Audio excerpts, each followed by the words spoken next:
While growing up, there were many places and games that I would go back to often to relive memories. That may sound silly, but the truth is, the worlds within games were often more adventurous than my life as an introvert in school. When I look back at it now, it makes a lot of sense actually. It's no different than if you were to travel to somewhere unforgettable in the real world, and then carry that memory with you for the rest of your life. Places often retain memories for us, and environments in games are no different. When I go back to a game world I had explored as a kid, it's like visiting a place that was very important to me. Like going to that tree you had carved a message into as a child, or going back to the first house you grew up in years later and standing outside of it in awe. Game worlds had that Dr. Seuss feeling to it, where the world was your oyster and you could explore it to your heart's content. I really think the environments in video games capture the same type of aura as real-life locations. And for me, this definitely played a huge role in my childhood as I grew up. Because of this, and because I think there are a lot of other people out there who are just like me, I want to kick off a new type of video on my channel that will feature areas that were important to me, while also covering the lore surrounding these places. And this is the first of those videos.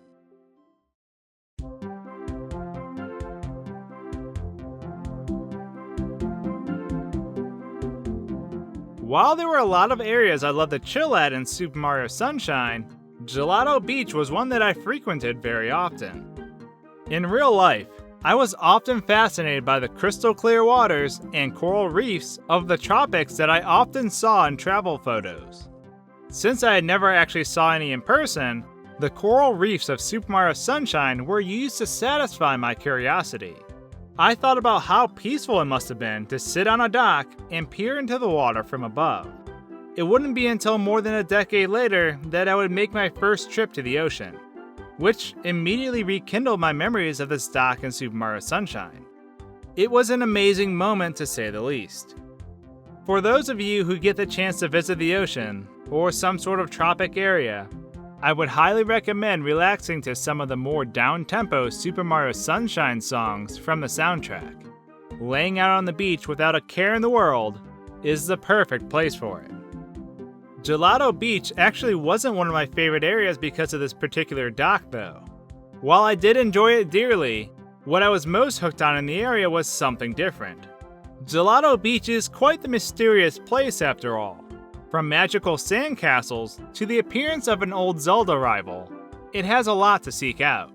It might not be as mysterious as Serena Beach, but it does hold something really spectacular though.